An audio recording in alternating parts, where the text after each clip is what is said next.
জামাল ভুঁইয়াকে নিয়ে তৈরি হয়েছে নতুন নাটকীয়তা। আবাহনীর সাথে চুক্তি নিয়ে জটিলতা নিষ্পত্তির আগেই তার হাতে ক্লাব জার্সি তুলে দিয়েছে ব্রাদার্স ইউনিয়ন। ফেডারেশনের বিশেষ বিবেচনায় শুরু থেকেই তাকে খেলাতে চায় গোপীবাগের ক্লাবটি।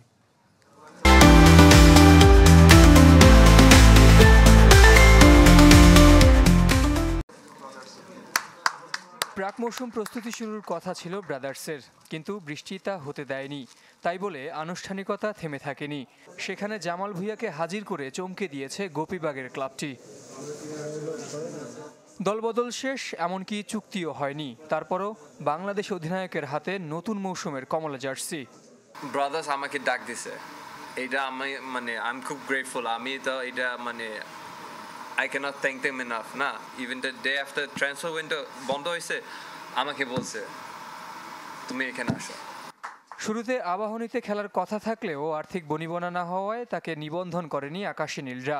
তাই প্রথম লেগে তার খেলা হচ্ছে না। সমস্যার সমাধানে ফেডারেশনের কাছে আবেদন করেছে ব্রাদার্স। ফেডারেশনের কাছেও আমার আবেদন হচ্ছে যে যেভাবে হোক জামাল যেন জামালের জায়গায় ফিরে আসতে পারে, খেলতে পারে। সেই জন্য আমাদের এখানে দুয়ারটা খুলে দেওয়া হলো। জামাল যে আমাদের পক্ষেই খেলতে হবে সেটা না, জামালকে যদি অন্য কোনো টিম নিতে চায় আমরা সাদরে তাকে সেখানে যাওয়ার জন্য আমরা প্রস্তুত আছি। আবাহনীর সাথে চুক্তি নিয়ে জটিলতা সমাধানে বাফুফেতে চিঠি দিয়েছেন জামাল ভুঁইয়া। সুরাহা না হলে ফিফায় যাওয়ার হুমকি দিয়েছেন। আগে ফেডারেশনের সাথে আলাপ করতে হবে, তারপরে ও যদি না পারে তাহলে আমি ফিফা কাজে যাব। If I have to play for club right now, it has to be brothers. Sufil, Sushanta, Sohel Rana, রহমতের মতো জাতীয় দলের ফুটবলার নিয়ে দল গড়লেও রেলিগেশন এড়ানোই এবার প্রাথমিক লক্ষ্য ব্রাদার্স ইউনিয়নের। পরবর্তী সিজন থেকে আমরা চ্যাম্পিয়নশিপ ফাইট দিব। জহির সাগর, চ্যানেল 24, ঢাকা।